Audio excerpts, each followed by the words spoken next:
Good morning, everyone. Welcome to Office Hours, episode 794 or so. We lost track, to be honest, and they started just picking up where they thought they left off. But more importantly, we are blessed to be here with my mentor, Blaine Bartlett. He will move your possibilities into reality. He sure has for me. People ask me all the time, do you have a mentor? I have at least 3 mentors at all time by subject matter, topic, and expertise, and know what position I play within the context of that mentorship. But one of the best mentors in the world is Blaine Bartlett. Check him out if you're looking for help, especially in telecom and scaling your business. Ironically, Blaine and I both circled the same lives in the early 90s and all the way through to today. He was in my neighborhood at Nokia as I was at Samsung. But today's guest is on the cutting edge of telecom. He's taken it through its landlines to cellular, now AI, and scaling his company and keeping it connected and secure. It's an indispensable progress for all of us in the information age. If you're utilizing our form for inform, outside the transform is, of course, inspiration. But let's talk about today, GCH Technologies. Welcome, George Cray, to Office Hours. Thank you. Happy to be here. We're happy to have you. You are looking at 2 guys that have paid more dummy tax in the telecom industry than most. So that makes us semi-experts, millions and millions of dollars through that. And let's talk about today's speed of progress comparatively from when we went from landlines to cellular, and now what we can do with AI. Where are we when we're talking about growth and speed with AI being in the mix? Yeah, I think in general, the U.S., and it is the most complex telecommunications country in the world. It kind of didn't get helped by the breakup of AT&T going back to 1984, and it's been just a landscape that is so fragmented. You have so many operators, you have so many mobile operators. That is just not typical in any country. And then with the advent of IP and voice over IP, it's just created more and more players that are basically taking advantage of communications. So it's kind of hard to put the genie back in the bottle. You've got technology, really expanding at a rapid pace. You've got a very fragmented industry, and you have really a big need of brands trying to communicate to consumers. But there is a lot of fraud that's going on as well. And there's a lot of bad actors that are getting in the middle of that. So you really have just this dynamic that makes it very difficult to navigate. When you talk about paying the dummy tax, there's lots of people that struggle because of just how difficult and how fragmented the U.S. market is. Yeah, that fragmentation, and David alluded to this, and you and I were talking back in the green room before we went live here today. 84 divestiture with the AT&T system certainly set up this fragmentation in some fascinating ways. And I had the very good fortune of doing work with a lot of the baby bells that came out of that, but also with Bell Labs, eventually Bell Core, and that fragmentation. It was interesting, just at those early days, watching the divide start to creep in these baby bells as they each kind of claim their own territory, their own turf, and with that, their own. I use the word protocols, very generalized here, but their way of doing business was beginning to bifurcate and shift out. With GCH, and I've been poking around your website a little bit here. Connecting carriers, platforms, and brands to drive progress. Just exactly how do you go about, in the face of all this fragmentation, how do you go about actually connecting these various platforms in a way that's elegant? It's not a bolt-on. No, I hear you, and that's exactly the challenge. And I'm really blessed to be in this opportunity because I was not a serial entrepreneur. I was in the big corporate machine. I did time at Belcor. I built large systems. This is how I grew up, helping connect all these components. But we've had an age where the mobile network has really taken over. Everyone, to reach any consumer, to reach any customer, you are really talking about getting them on their phone. That's how you're going to get them, and that's a mobile phone. And so the world of, breaking up the old landline systems, that's gone. It really is all about reaching people on their phone. Best way to reach people on their phone is really messaging. People don't answer calls anymore because of all the spam calls, et cetera. Unfortunately, that's one aspect that the industry is trying to resolve. But where GCH comes in, we've been really blessed to be working with CTIA. CTIA is the wireless agency. Their members are actually all the mobile operators that operate in the U.S. And so they're really a single force that is trying to unify how business gets done. And around messaging, they have something called the short code registry. And They've asked us to actually host that registry, which we will beginning January 1st of 2026. And that is one of the more secure ways that brands can communicate to consumers using those 5 and 6 digit codes. You're probably pretty familiar with them on your phone. Maybe you're getting updates from, gate changes from an airline, or your prescriptions from the store.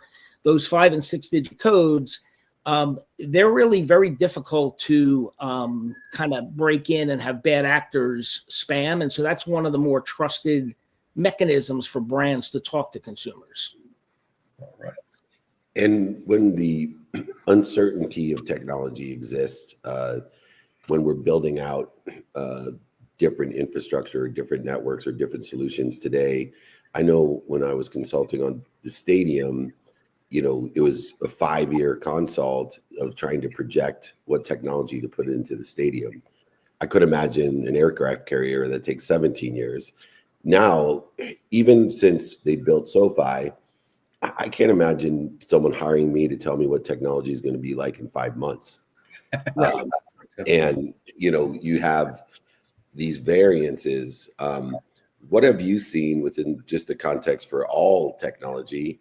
How do we counter, every force has a counterforce. How do we counterforce the speed in which technology changes because of AI? Yeah, I think you're going to have that constant evolution.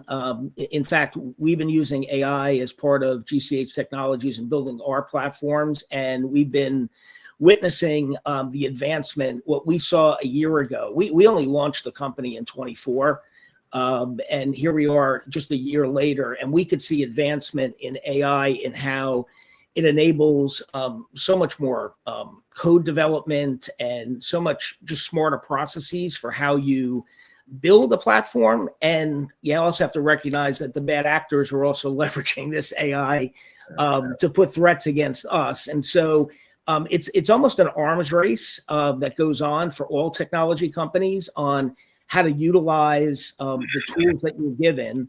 Our role in the industry is really not to be necessarily well known, but we're going to be behind the scenes helping brands connect to consumers and supporting platforms that allow operators to scale and to provide communications at the right level so that brands can reach consumers in a much more effective way and also trusted way.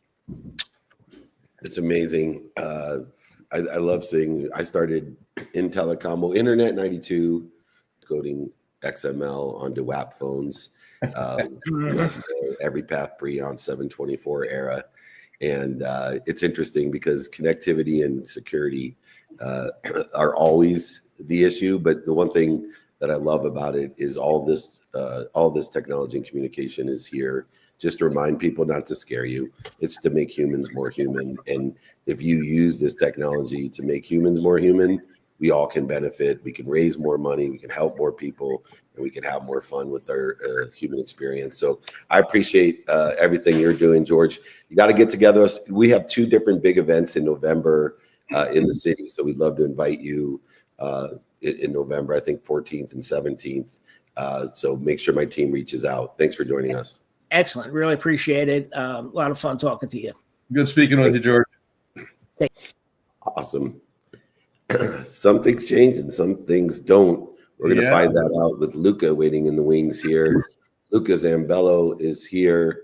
He is the CEO of Jurny Inc., Jurny, and Jurny's NIA Copilot operating system for hospitality. I love this. There's so many as a services out there. He has outcome as a service. I want to start DAS, detachment as a service, to counteract his outcome as a service. But we're going to continue the conversation about AI. Luca, welcome to Office Hours. Thank you for having me, David. Good to see you, Blaine. Nice Good to meet you. The most intriguing thing, obviously, AI and how it has hugely impacted hospitality, because the hardest part of hospitality, I ran Lee Steinberg, the big sports agency, and no joke, half of my job of running the sports agency was putting on the Super Bowl party. If I could have had somebody else put on the Super Bowl party, I'd have been twice as productive. But I'm really interested in outcome as a service. Give me your definition, as you have AI operating systems for hospitality, how the outcome becomes the service. Yeah, no, I think we're basically transitioning from an era of like software as a service, which is basically tools that help you do whatever you do a little bit better, a little bit more organized, a little bit more connected, to not looking for solutions that actually do the work for you, right? And obviously not 100% of the work, but especially the busy work. I think that's what's special about AI and what allows to create massive multiples on productivity, right? Like we see that on coding, right? Like doesn't do 100% of the coding, but it does a lot of it, right? And the same, we're bringing that into hospitality, specifically hotel space, Airbnb space, in which basically, number one, we had to centralize all communications into one place. And yes, the number one thing that everybody talks about is the chatbot, so ability to answer guests, but also how do you take all those informations and leverage it to automate your entire operations, to customize guest experience, and how do you bring hyper personalization at scale? I think up until today, personalization has always been a trade.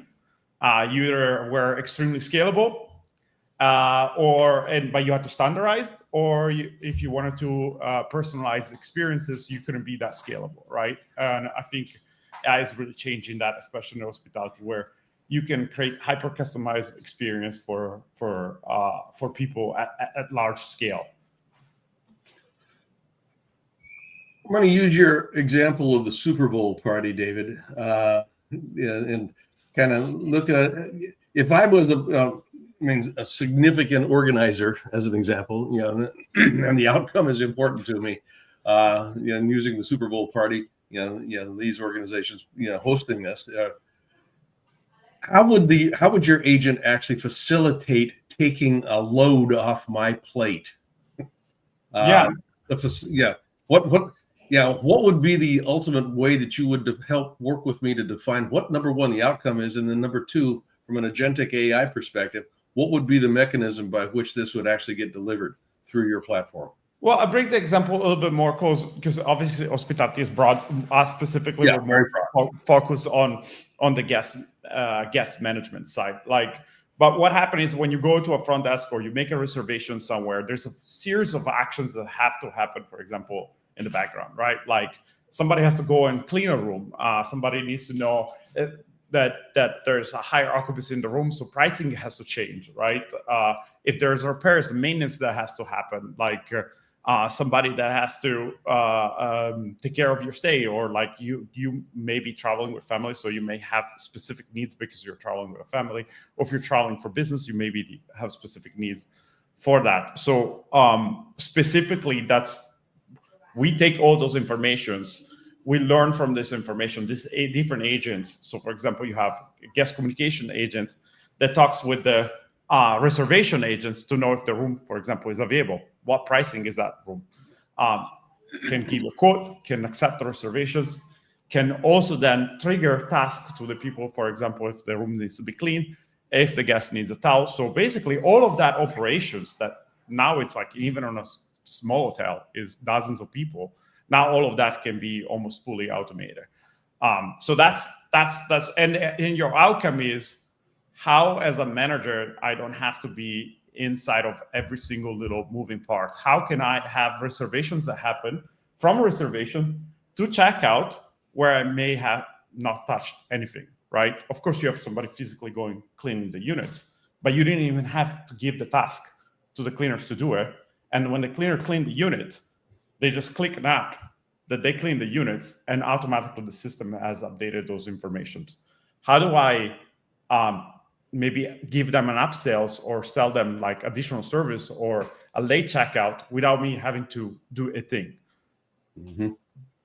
Yeah, it's amazing how many different ways we can accelerate and aggregate information and also create a codified history, but then also synthesize that data to create more efficiencies. Does your system help to facilitate the third component of synthesizing the data in order to create greater productivity, accessibility in hospitality, and maybe even gratitude, which is, for me, the backbone of hospitality?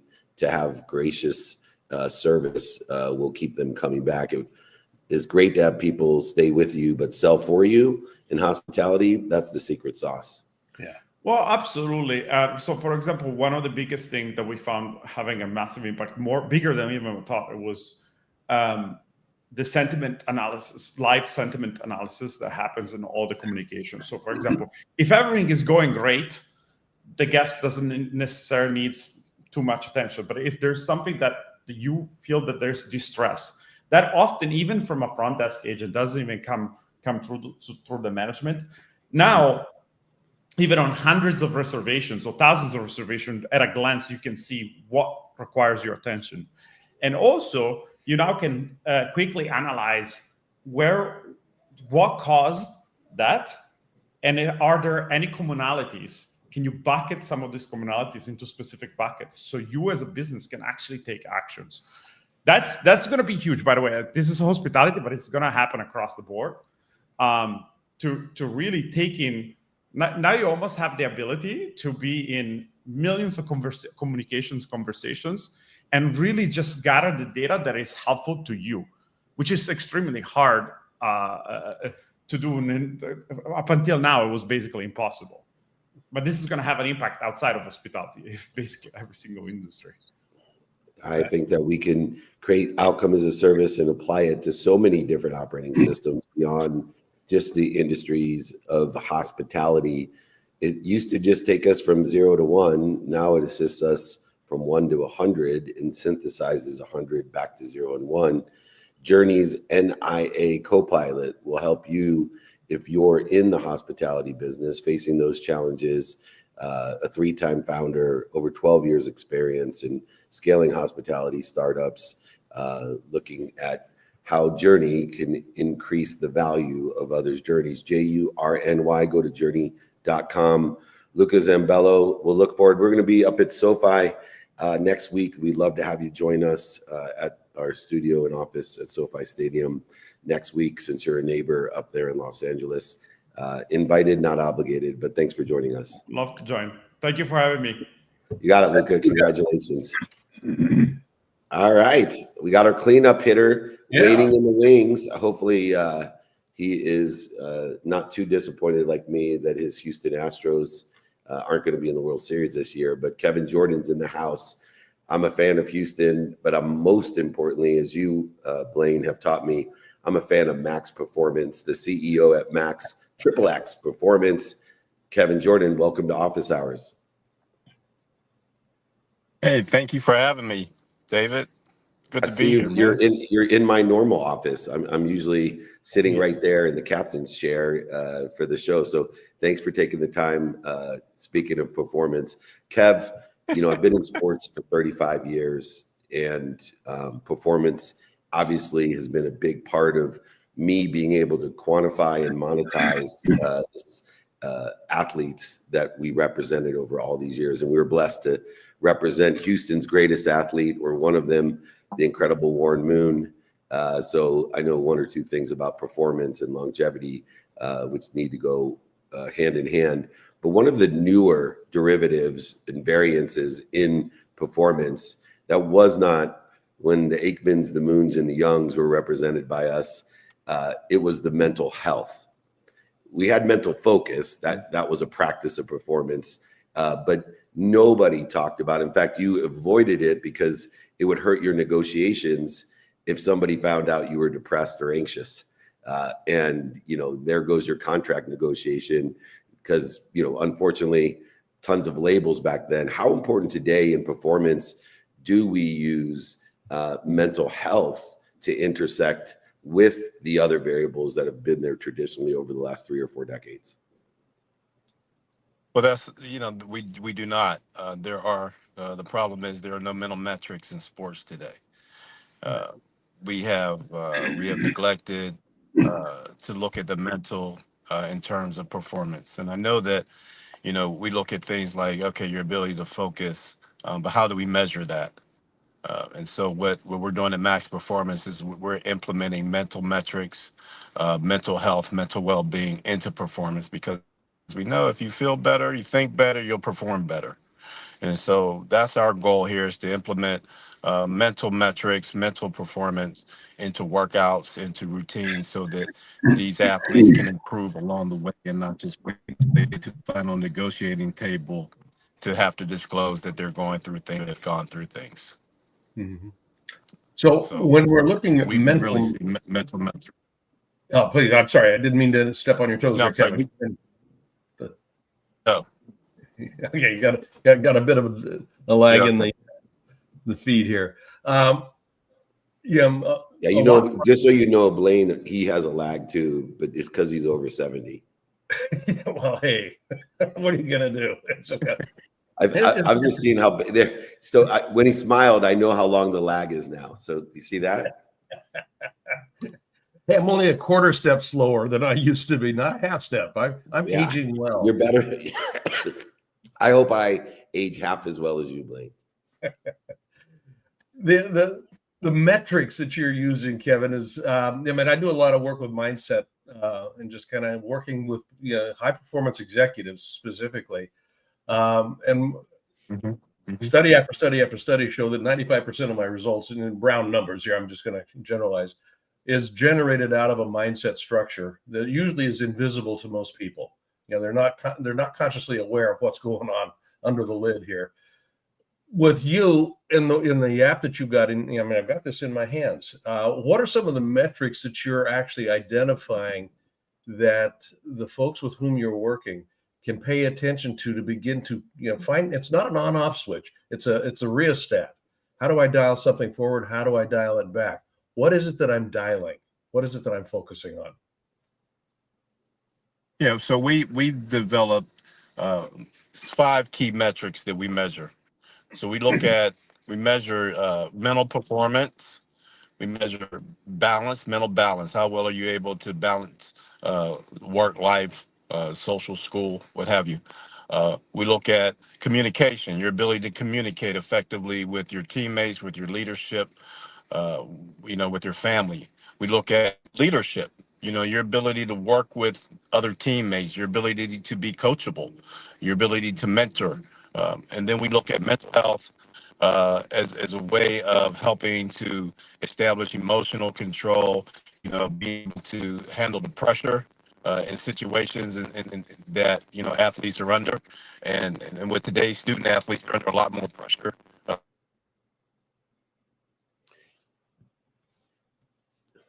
And one of the other, I know he's breaking up, but I'm usually one on that side of the fence playing. So you're more used to this than I am with the delays. One of the things I was going to say is there's, with social media, especially with the young athletes, a whole different aspect of mental health. This energy gap between I am and this is what I want people to think I am, and then also my perception of what other people are, because it's so easy to be a virtual Great Gatsby today, standing in front of mansions and Ferraris that we don't own. I always say the only positive about the virtual Great Gatsbys of the world compared to the Vanderbilts and others who overspent in the 20s buying things they didn't need to impress people they didn't like, is that at least the kids today that are virtual Great Gatsbys, they don't have anything to lose because they don't own the shit that they're taking pictures in front of. So that's good news. But there is, and with max performance, with younger athletes, a whole nother realm of anxiety, mental health, that they're watching the best plays. You know, imagine, it's bad enough comparison's the thief of joy, especially in athletics.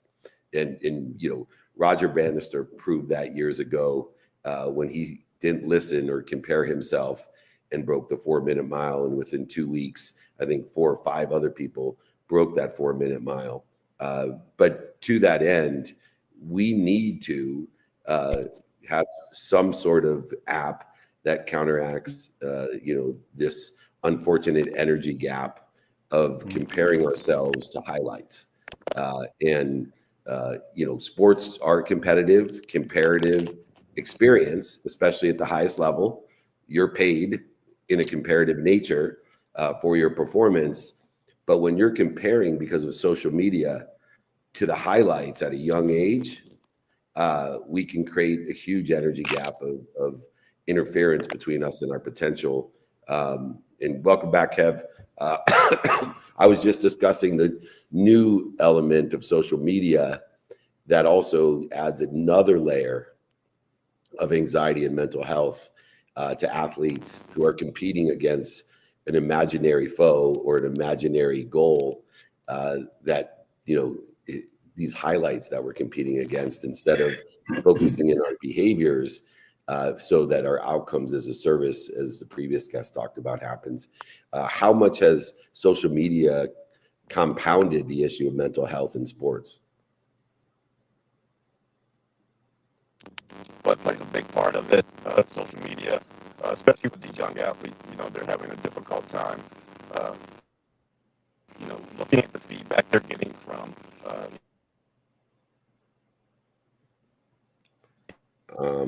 Time. I will invite Kevin back. We got so many shows. Gigi, just tell Kevin to come back. We got tons of shows. He's a great guest. We'll have him back. All right, let's get to our last and final friend. Or that was our last and final friend. That was yeah. Kevin was number 3 in the show lineup today. That's all right. I'm in Guatemala. It's early. I got my hero, my mentor, Blaine Bartlett.